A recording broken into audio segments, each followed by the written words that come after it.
I described music as functioning in some ways as a lubricant in the American war machine. It makes the machine function, or allows the machine to function, enables the machine to function. This is Phantom Power.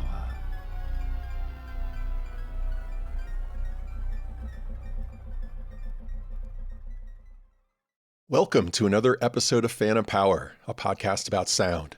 I'm Mac Haygood.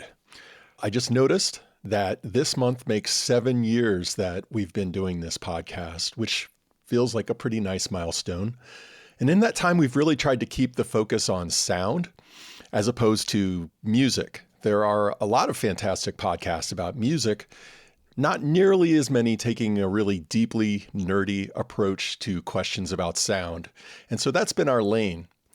That said, no one has managed to build a wall or police the border between sound and music. It's a pretty fuzzy boundary, and we've definitely spent a lot of episodes exploring that fuzzy boundary between the two. And I guess the reason I bring this up is that this season has actually been pretty musical so far. Our first episode this season was with Eric Salvaggio. We were talking about AI and its implications for music. And then our second episode with Liz Pelly looked into the effects of Spotify on how we listen to music. So 2 shows about how new sound technologies are reshaping music. Today's show puts a slightly different spin on the relationship between music and technology. Today, we're looking at music as a technology of war. My guest today is University of Delaware historian David Suisman. David is probably best known for his research on the history of music and capitalism, especially his excellent book, Selling Sounds, The Commercial Revolution in American Music. That's probably his best known work. Now he's bringing that same kind of erudition to the subject of music in the military. His new book is called Instrument of War, Music and the Making of America's Soldiers. Longtime listeners will know that I sometimes get a little cranky about music scholars and media scholars and the ways that we often focus on the kind of content that we like. We get a little fanish. We want to think about things like music as a force of self-expression and political liberation.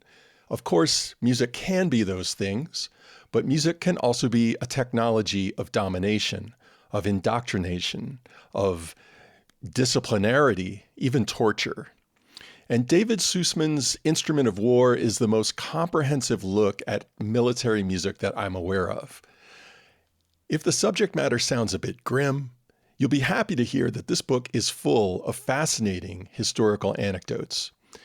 And in the public episode of this show, David and I are going to talk about the military's use of music from the Civil War all the way through World War II. Our patrons will also hear David's critique of how we think about music in the Vietnam War. He says that Hollywood has completely misinformed us on the way music worked in that war. We'll also talk about the iPod and our more recent conflicts in the Middle East, and hear a detailed discussion of David's research and writing methods, plus his reading and listening recommendations. If you're not a patron, you can hear all of that material, plus all of our other bonus content for just a few bucks a month. Sign up at patreon.com/phantompower. Okay, so without further ado, here's my interview with historian David Suisman.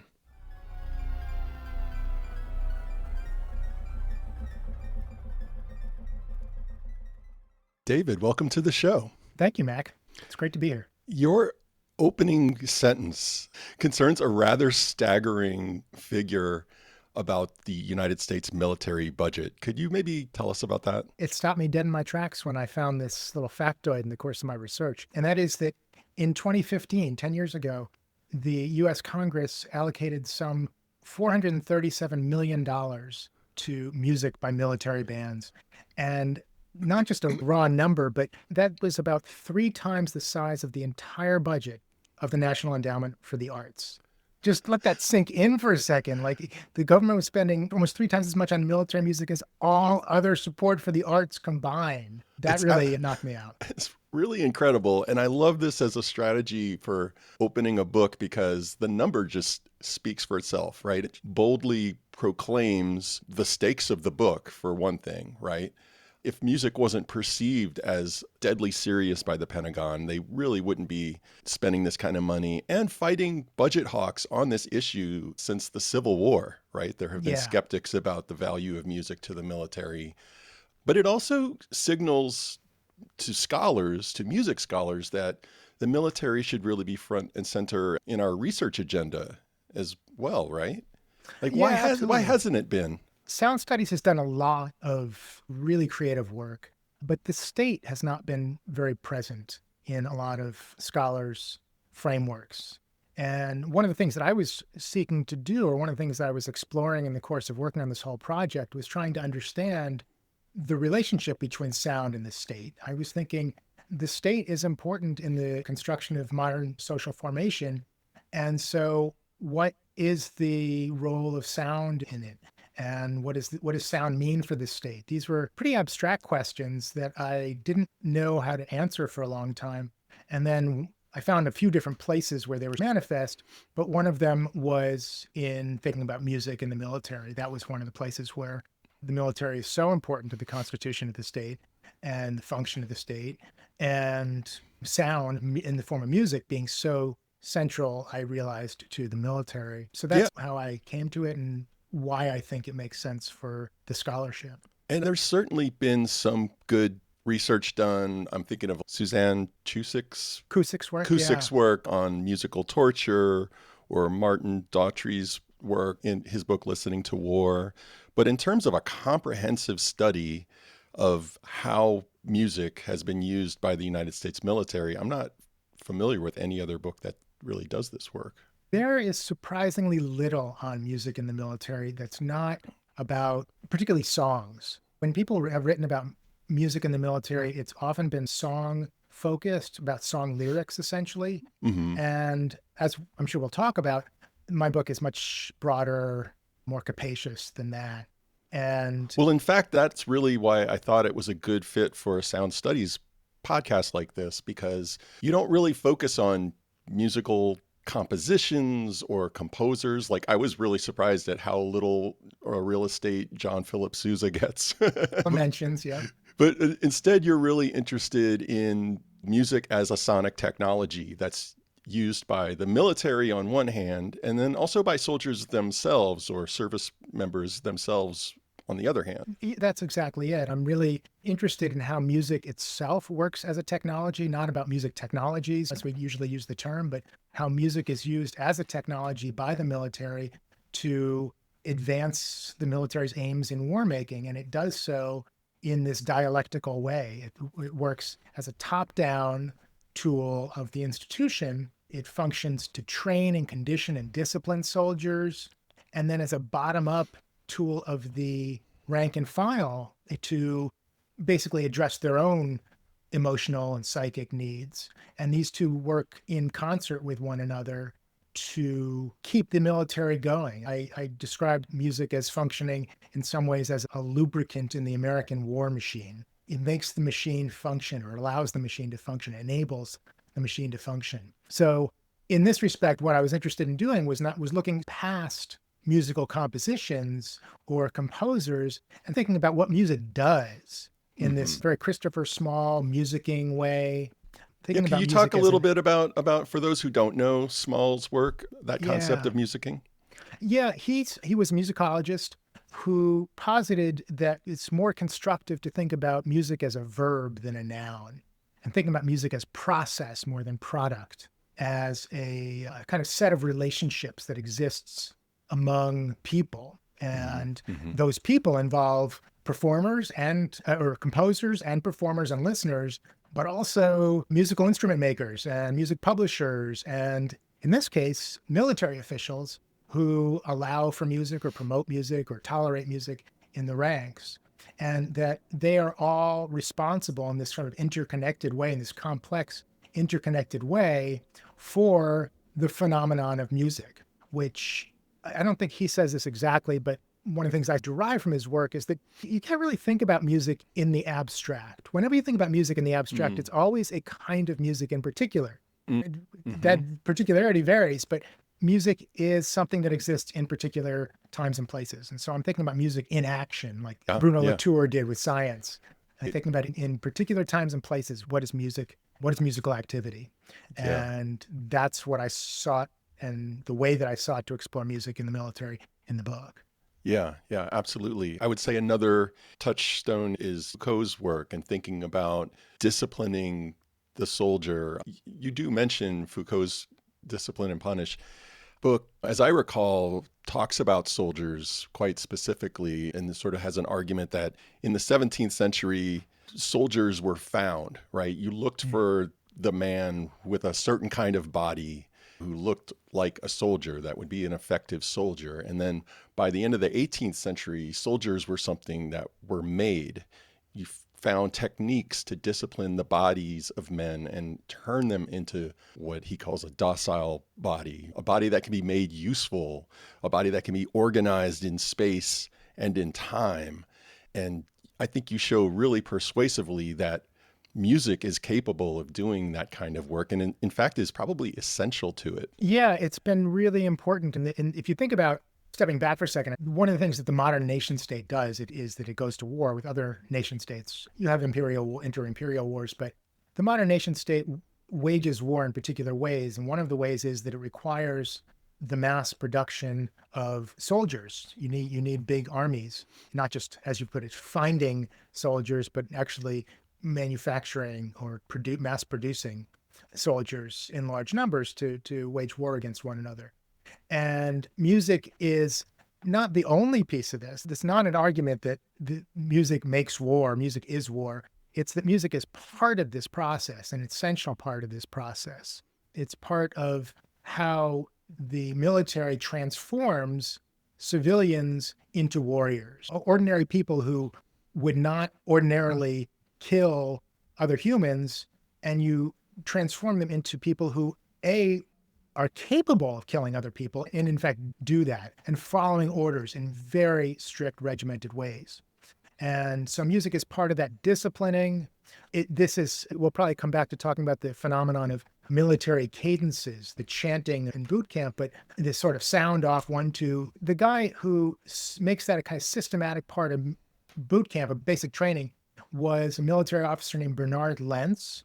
And he wrote the manual on how to train drill instructors. And he did this in the 1920s, and the manual comes out in many editions. And in that, he explains that by instituting this kind of call and response exchange between soldiers and drill sergeants or drill instructors, that the soldiers would be participating in this kind of rhythmic activity. And by chanting in the call and response exchange, they, as he puts it, would be disciplining themselves. Yeah. And it's like the most Foucauldian phrase. It really is. He says he says every man becomes his own drill master. Wow. And I don't know, I've never seen any record that Foucault had any awareness of this, but it's a very Foucauldian conceit. And because it's that idea that somehow the body mind of the subject, of the individual, internalizes the discipline that the state wants them to enact and embody. That's right. It's that internalization of the discipline in a physical and also a kind of mental or psychological way.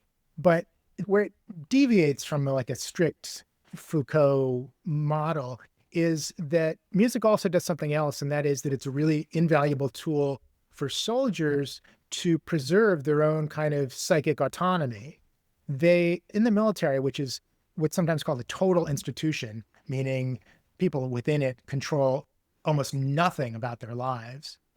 Hospitals being something similar. You don't control what you eat. In the military, you don't control when you sleep. Mm-hmm. Often you don't even control when you go to the bathroom. But one of the things that soldiers can do is they can control the music in their lives. They can sing, or when they have opportunities for recreation, for relaxing, they control the music. So they have control over very little, but they do control music, and music affects people very deeply. Yeah. So I mean, go on. I would slightly differ to say that that is also Foucault, but in his later period, music as a technology of the self, to some Yes, extent, which you say which I do discuss. Yeah, yeah. So you're right, it's a different Foucault, but it's a it's different Foucault. yeah. Yeah, the friendlier later Foucault. But that's really interesting because we have this top-down music that's instituted by the state. So we have what you call field music, right? That's the music that sort of instills that disciplinarity into the soldiers. And Well, then the field music is, yeah, it's the drum beats, it's the bugle calls, it's Mhm. telling soldiers what to be doing, when and where they're supposed to be, what they're supposed to be doing at different times. That's the field music of, say, the Civil War. That's drummers and buglers are the field music. They're not the bands. The bands are different. and then the bands are also top down, but those are for entertainment purposes, recruitment purposes, that sort of thing, right? Yeah, the bands do so much work. Here, I'm just talking about the Civil War, but it extends beyond the Civil War. But they do recruitment work. They're great for military-civilian relations. And then within the military regiments in the Civil War went to the front with dedicated military bands accompanying them. And they would have concerts basically every night. And the purpose of this was to keep soldiers' morale up. Soldiers engage, and this is true for any war, soldiers engage in combat. The amount of time they spend in combat is very small. Most of the time they're doing really boring things that are devastatingly boring and often suffering from incredible amounts of homesickness. Yeah. And so this music, these concerts every night were a way of keeping soldiers more or less entertained enough so that they could keep soldiering from one day to the next. They would also sing on the march, which is serving the military's needs, but also serving the soldiers' emotional needs. So it works both ways.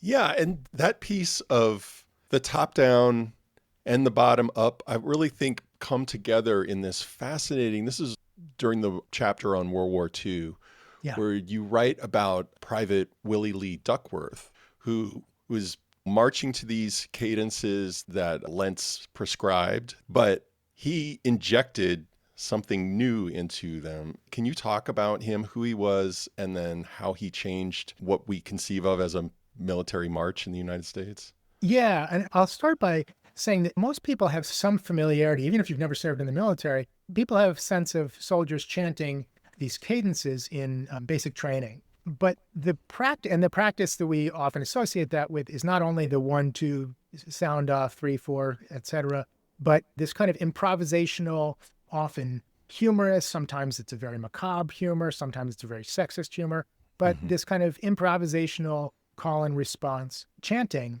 And what's interesting is that is not a timeless practice. In the military, that dates back to this guy that you mentioned, Private Willie Lee Duckworth, in, I think it's 1944, late in World War II, when he is in training at this camp where the guy who wrote the book on how to train soldiers, Bernard Lentz, he's the commanding officer of the camp. And he hears Willie Lee Duckworth allegedly improvising this kind of call and response chanting. And he sees how much it elevates the morale and the sort of energy level of the trainees. And we'll play a little clip of that for folks to hear what that sounds like. But you'll recognize it. This is what we think of now as soldiers marching. Yeah.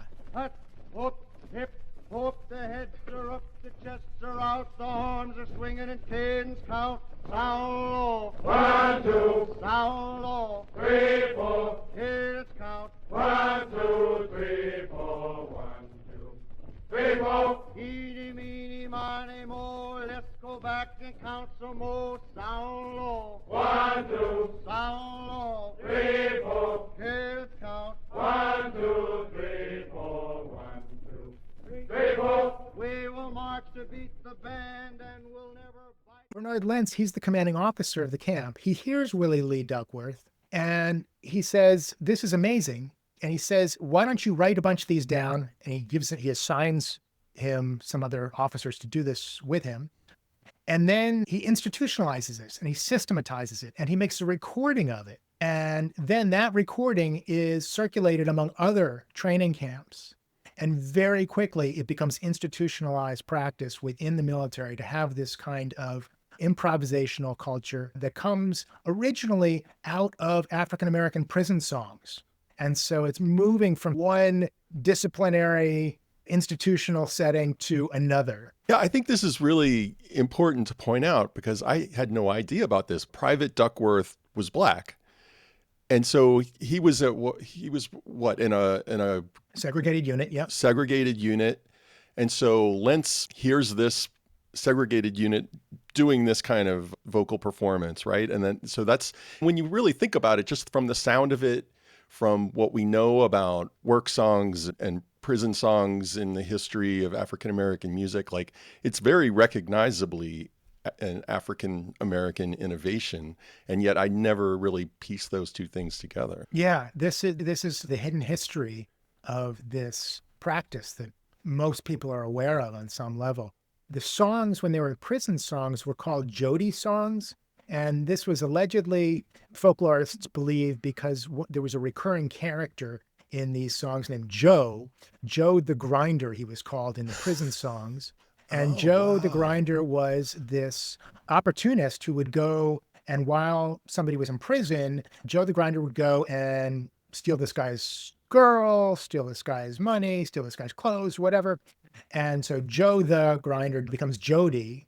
And in the military, these are known as Jody calls because the character of Jody gets brought into this military practice, these chants. They are known as, the Jody's a recurring character in the lyrics, and most soldiers know these as Jody calls, as well as calling them cadences. Yeah, one thing that really struck me too was that Lentz seems to have given Duckworth full credit for this. In the record that I saw, Duckworth's picture is there and everything. There's some reason to think that this story might be a little apocryphal. Okay. There are some people who questioned its complete veracity. I think he certainly was involved, but there's some question that an African-American private who was improvising, doing this sort of vocal improvisation during training exercises, that might have very possibly been a form of insubordination and subject to extreme punishment. So that he would have been doing this without some kind of sanction is maybe open to question. So I'm not sure that the Duckworth story is, let's say, the whole story, but it is certainly the story that is enshrined in like national military lore. Nevertheless, just even if this is a constructed narrative of some sort, the fact that a black man was the face of this innovation, that it wasn't just appropriated and the race of the person who created it or the people who created it was just suppressed. You hear people in the military saying that, like in terms of equity, that sort of thing, that the military has been a trailblazer. And I guess this would lend some credence to that. Okay, sure. You could also say it's an extreme form of exploitation and appropriation. But yeah. Okay. It is. Maybe I'm being too generous. So there are a number of ways of reading it. Let's say that. Okay. Yeah. Cool. One thing that I wanted to just put on people's radar is that you start this history with the Civil War. So I'm just curious to know, why not earlier? Why do you begin the book with the Civil War? A couple of reasons. One of them is it's the first sort of modern war, first modern war of a modern nation state. It uses all the power of the nation state to wage war. It's sometimes called the first total war. And it involves not just armies going to battle against each one another, but mobilizing entire societies against each other. And in the course of that, music is integrated in new ways that becomes permanent in the military. So there was music in earlier wars, in the Mexican-American War and the Revolutionary War, and going back to time immemorial. There has as long as we've had music, as long as we've had war, we've had music and war. But it becomes institutionalized in this formal way. And it does so in part because it is integrated with the modern American music industries. The ability to produce all the brass instruments that were required for all the military bands in the Civil War, that ability depended on having an industrial infrastructure, particularly in the North, for the Union Army, to scale up production of valved brass instruments in a very short time during the war. The Confederate Army also had bands, but their bands were fewer and smaller and dependent on imported instruments by and large. So the Civil War is the beginning of this sort of systemization of war and the industrialization of war. And it's interesting to think about musical instruments being part of that, because as I was reading the book, I was thinking about this huge military expenditure and wondering, we know that many things we take for granted today were invented through the huge military expenditures of the Pentagon. So things like radar or duct tape or nuclear power or the internet, right? It all comes from the military. So what did the military invent in terms of music and musical instruments and musical technology? Interesting. I don't think it's been influential in the same way as inventing the internet, let's say.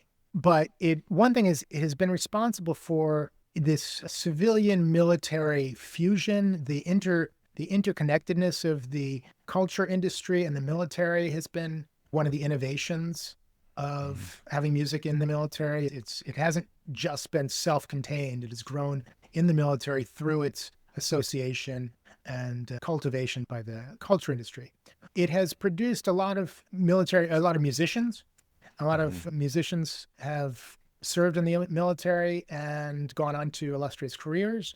And so it's a sort of training ground in that sense. It reverberates that way. But I think maybe the most concrete way is to think about the way that music is involved in the militarization of American culture, really beginning around the turn of the 20th century. And here we get back to Sousa and the popularity of brass bands and wind bands. That spills over. It's a military phenomenon, essentially, but that becomes American popular culture. We have it even down to today. Every football game that has a marching band at halftime is evidence of this long-term reverberation of the militarization of American popular culture. The degree to which people are familiar with Sousa marches, even today, Stars and Stripes Forever, even today, this is part of the air that we breathe in American popular culture in a lot of ways. Do you think it was an indirect influence on jazz too? I'm thinking about, if I remember correctly, Louis Armstrong learned to play the horn at the Colored Waifs home, which had a sort of military-esque band that was part of cultivating and disciplining the young students there. Yeah, I think you can totally make that argument, that the availability of brass instruments is part of this explosion of brass band music that is interconnected with the Civil War. Yeah, you don't have jazz, you don't have early jazz, especially without that instrumentation and the standardization that goes along with musical training that's associated with brass bands. So I think there's definitely that. Jazz comes into World War I in the segregated bands of the U.S. Army, particularly James Reese Europe's band, which basically brings jazz to Europe for the first time. So there are certainly those interconnections as well. I would accept that, yeah. I was really blown away by when you're talking about the Union Army hiring all of these German immigrant instrument makers who are making these cutting edge brass instruments. And you have a list of forgotten brass instruments that was really making me laugh. I'm going to see if I can get to the page. I think it's page 26. Let me see if I can even read the names of these things because they're very peculiar sounding. Yeah, we have a sense that we know what musical instruments encompass today, but there are so many that were popular then that have been forgotten. They exist in museums now, but not much else. Yeah, so alt horns, bass tubas, bombardons, burdens, clavicors, cornophones, ebocornos, sax tubas, and soudraphones. I would love to see these instruments. Do we have any? I wonder if any of these are extant. They're museums, and we have pictures of them. They look like variations on instruments that we're familiar with. Okay. Tubas and trombones and that sort of thing. They don't stand out. They don't look like Dr. Seuss type or anything. Yeah, I was letting my imagination run wild there, but okay. The Civil War really sets the stage for the military use of music in modernity in a lot of different ways, but some of the practices would seem very strange to us. And one of them is the use of drummer boys. Can you talk about the drummer boy and who he was, maybe how many of them there were? Because he really became an icon of the Civil War there. Yeah, one of the things that fascinates me about this whole project is some stuff seems really familiar and some stuff seems really foreign. And the proliferation of drummer boys in the Civil War was one of the things that seemed really foreign. There were thousands of them, and most of them, not all of them, were in fact young boys. They were often too young to enlist in the army. The most famous one was this guy, Robert Henry Hendershot, who enlisted in the Union Army at the age of 11.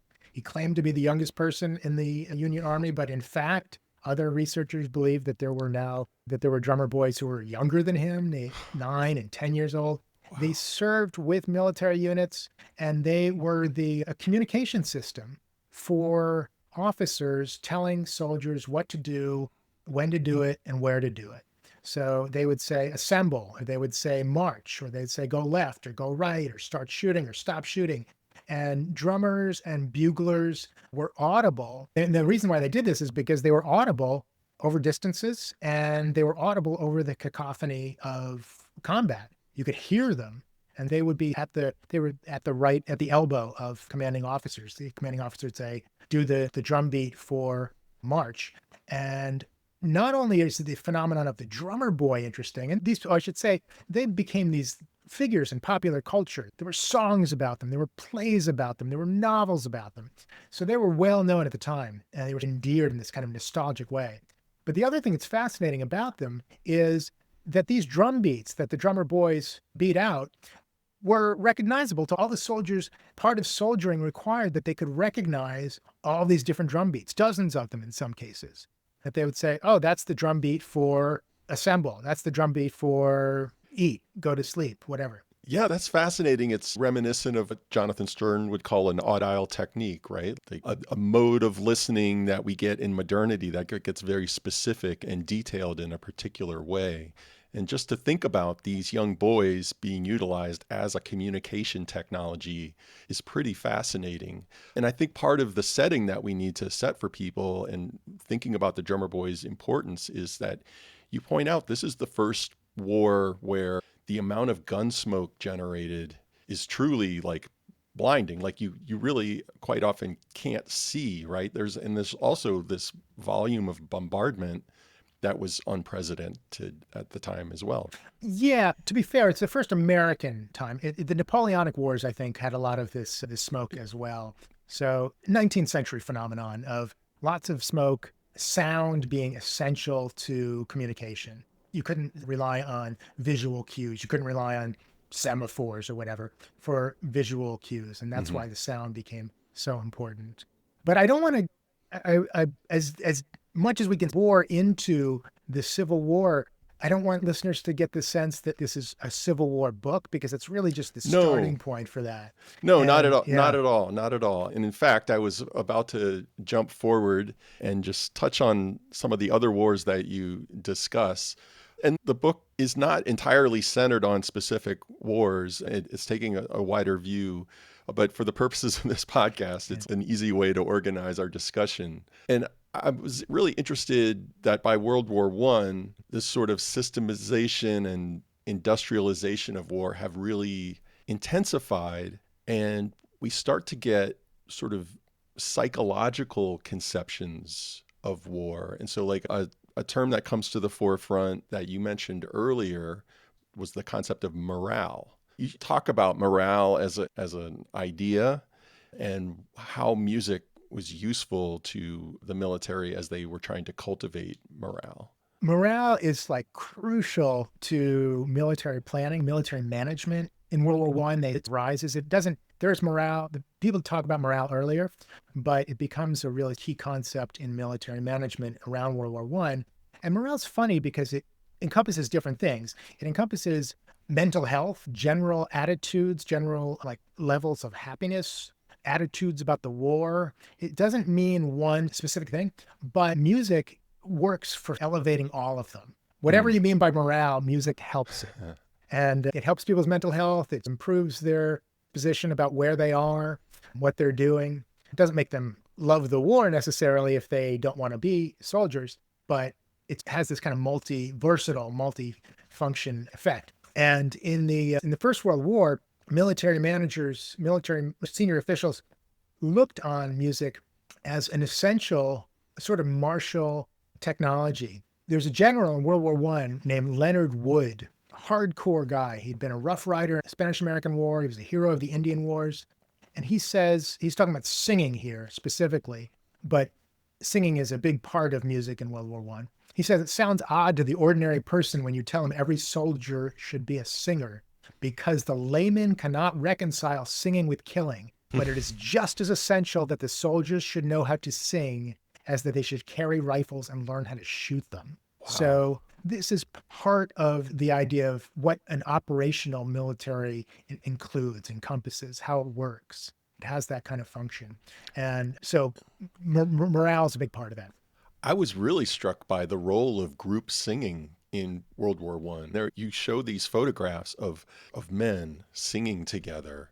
Where did this phenomenon come from? It is such a singing war. There's always been singing in war, but I think probably if you had to say one war where there was the most singing, it probably would have been World War I. And it was because it was integrated in, there were these events called mass sings. These were daily or weekly singing sessions at training camps throughout the United States, preparing American soldiers for war. And they were led by these volunteer song leaders who would come and they would lead Marines, sailors, Army soldiers, whatever, in song in large numbers. It grows out of both the sense of what singing can do in the military, in a sense, part of military history, and it grows out of the contemporary movement called the community singing movement, which involved a lot of large community singing as a recreational and morally uplifting activity, then especially in the 19 teens. In the early first couple of decades of the 20th century, there's a lot of community singing. And so this is also an outgrowth of that. And yes, these pictures are really arresting. Thousands and thousands of soldiers joining together in song. Often in the pictures, you can see soldiers holding song sheets or song books. U.S. soldiers were issued song books as part of their essential equipment in World War I. This floored me to learn that they got the rifle, they got the knapsack, they got the songbook. That's amazing. And was the YMCA part of this? That was the early days of the YMCA? Do you remember? The YMCA was crucial in World War I. In later wars, it plays an important role too, but it's part of this military civilian institution interchange, this sort of mutually constitutive aspect of war, depending on these civilian institutions. And it was the provider for the military of facilities where soldiers could go for relaxation, for recreation. And so when soldiers were not soldiering, when they were not in combat, when they were not going through drills and they had downtime, they didn't have like enlisted men's clubs the way we'd have in later wars. They would go to these YMCA facilities called huts. And the huts would have equipment for soldiers to write letters home. There would be books. And invariably, there was musical equipment. There were pianos and there were phonographs. So the YMCA was the official designated supplier of recreation facilities for the military, and it included music in all of those facilities. That's fascinating. Now, it would be a glaring omission, I think, if I talked with you about the Civil War and World War I and music and not bring up minstrel shows and just the sort of racialized dynamics of music in this era of popular music in America. Could you maybe talk a little bit about race and music at that time? In the Civil War, World War I era? Yeah. Yes. It's complicated. There are a lot of different ways of coming at this. One of them is thinking about the roles of the African-American troops. The other is thinking about blackface minstrelsy and the imprint that had on the white troops. The songs that soldiers sang in the Civil War, for example, were a mix of kind of parlor ballads and sentimental songs and songs that came out of the blackface minstrel tradition. There are photographs, I have a couple in the book, of soldiers involved in recreation in World War I who put on blackface minstrel shows. And if I And remember correctly, some of the supplies that soldiers were given were like burnt cork and things like this to, they were. This Yeah. was, yeah, it was part of the apparatus, if you will, of music in the military, was supplying equipment to put on shows, which were often blackface minstrel shows. Yeah. And then for the African American soldiers, what was their musical experience like? And was there crossover between these two groups? The U.S. military was segregated until 1948. And so if you're talking about the Civil War, you're talking about World War I, even World War II, they tended to have they had their own bands, they had their own musical cultures, their own musical traditions. By and large, their music involved the music of the Army as a whole, but it also involved its own unique contributions as well. So the soldiers, the colored troops of the Union Army in the Civil War, they had their own, a lot of them were formerly enslaved people who brought their musical traditions, African-American civilian musical traditions, into the military. They adapted spirituals into military songs as military songs in the Civil War. In World War I already mentioned James Reese Europe. He was the leading band leader in the ragtime New York musical world, and he becomes the leading band leader in the Army. And it was pretty much widely agreed upon that the African-American bands in World War I were the best bands. The other bands, they were not the only bands. There were a lot of bands that were not these African-American bands, but they're the ones that people talked about, and they're the ones that most people know about today. But one of the things I try to show in the book is that there was a bigger culture of which they were only one part. And so they were the ones who brought a jazz sensibility to Europe? Exactly. Yeah. So jumping forward to World War II, you talk about a shift that has been discussed in popular music studies, ethnomusicology, musicology, which is that people become music consumers in the sort of somewhere between the invention of the phonograph and by the time of World War II, standing together with a bunch of guys and singing isn't the predominant form of musicking anymore, right? Like where people are used to consuming music. So how did the military respond in World War II to this new type of music listener that was their military service personnel? Singing doesn't disappear. There are, one of the things I just want to sort of stress is that there is this trend that you're talking about where there's an increased amount of music consumption, but singing persists up through Vietnam. In Vietnam, there's a CBS News reporter who asks Marines during the Tet Offensive of 1968, how do you keep your spirits up at night? And the Marine says, we play cards and sing. And this is 1968. So singing doesn't disappear. And there is both formal and informal singing in the military. But in answer to your question, the military records a whole series of records just for soldiers called V-discs. And these were a mix of some military music, but a lot of popular music, many by very well-known jazz musicians and swing musicians of the era. Some other kinds of music, some light classical too.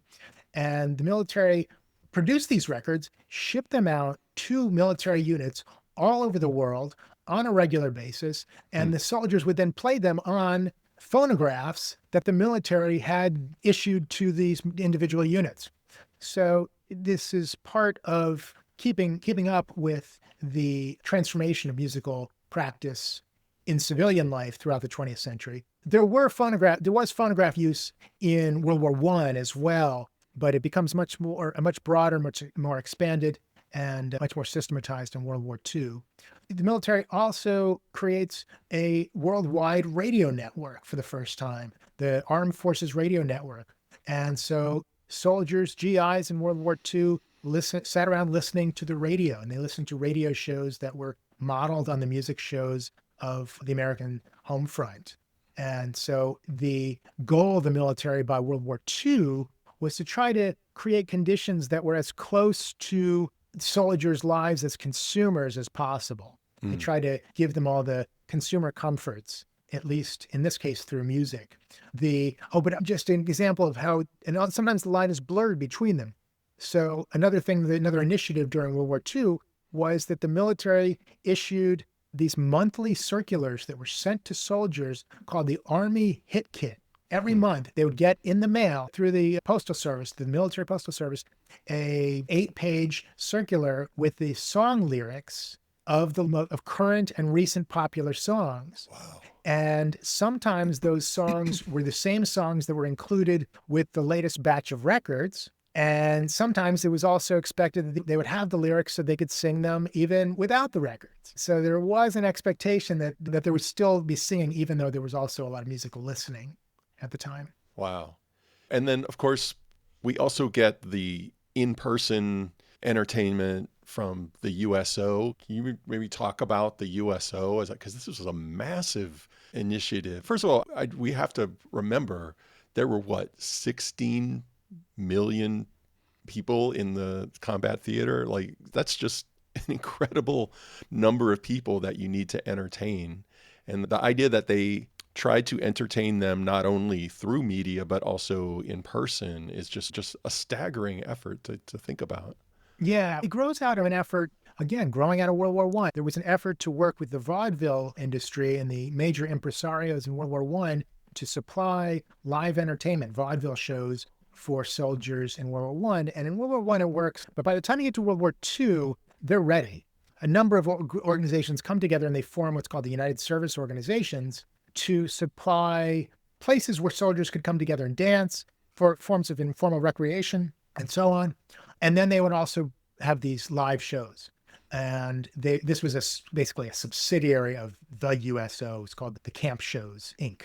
And this was the part of the USO that staged shows by the most famous stars for the GIs stationed all over, but also not just the most famous stars, because as you were mentioning, there were 16 million men and women who served in the military in World War II, and that required a lot of shows. And so there was the A-list, there were the top stars, the big stars, and then there was the B-list, and then there was the C-list, and they would just send out as many entertainers as they could recruit to work for the military, to entertain troops, to keep their spirits up. And sometimes they were great, and sometimes they were not so great, but generally the soldiers would go along with it because they were, in effect, captive audiences. They didn't have other options for live entertainment. Even a kind of mediocre live show was better than no live show if you're sitting in a foxhole somewhere.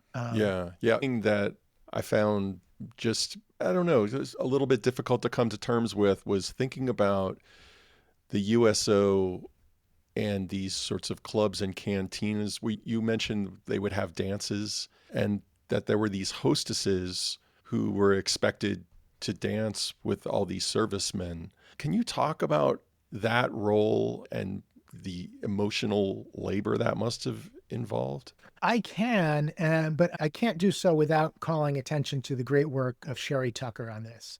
Her book, Dance Floor Democracy, is a really brilliant exploration of this. And she talks about the canteens as these places where there was a great deal of emotional labor going on. They were supposed to be these really democratic spaces where high-ranking soldiers were dancing next to the lowest privates and so on. And they were supposed to be racially integrated. In fact, they weren't necessarily racially integrated. And the real story is more complicated than the legend or the lore that grows up around these canteens. But the thinking was they were opportunities for these servicemen or people who were about to get shipped out to dance with young women who were happy to do so under very strictly supervised conditions. There was supposed to be just dancing. And the women who worked as hostesses generally felt like they were performing a really valuable kind of patriotic service. They were helping to give this young man what could be, in truth, his last dance. And he's going to go give his life for the country. The least that somebody could do would be to dance with him on the dance floor. So this is the logic underpinning the canteens. And it was this era, it was the swing era when there was this idea that swing was this kind of democratic force in American popular life. Wow. It's just, yeah, it's really something to think about.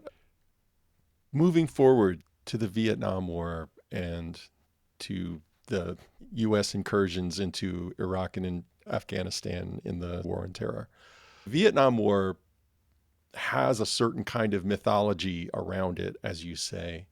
What did you want to sort of do with your chapter on Vietnam? What did you want to add to the musical story? What did you maybe want to subtract from the musical story? I wanted to overturn the musical story. I almost called the chapter on Vietnam, almost everything you know about music in the Vietnam War is wrong. Yeah, so break it down for us. What do we have wrong about that war? David did indeed break down the musical mythology of Vietnam for us. We also talked about headphone use as a form of self-care in the War on Terror, David Suisman's methods as a historian and a writer, his reading and listening recommendations, so much stuff. It's like a whole extra half hour of content. But if you're hearing this, it means you're either on the public feed of the podcast or you're watching on YouTube. And my request to you is this: please join us on the Patreon. It's $3 a month. I fund this podcast out of pocket. I lose money on every episode I make. It would be really great if I could just break even. But more importantly than that, I just get such a great feeling when someone joins the Patreon, because it shows me that this show is valuable enough to them that they want to support it. And I actually just did the numbers, and it looks like we've got about between 1% and 2% of people who are going to listen to this episode who are actually subscribed to the Patreon. If I could get that number up to 5%, I could outsource some of the technical heavy lifting that makes this show so time consuming for me. And I could possibly even do 2 episodes a month. So if you want to support, go to patreon.com/phantompower. And if the financial thing is not for you, you can also just join up as a free Patreon member, be part of the community. I love that as well. Another thing you can do is just tell a friend about the show. It's been a while since I asked folks to do that, but it really would help us grow a lot.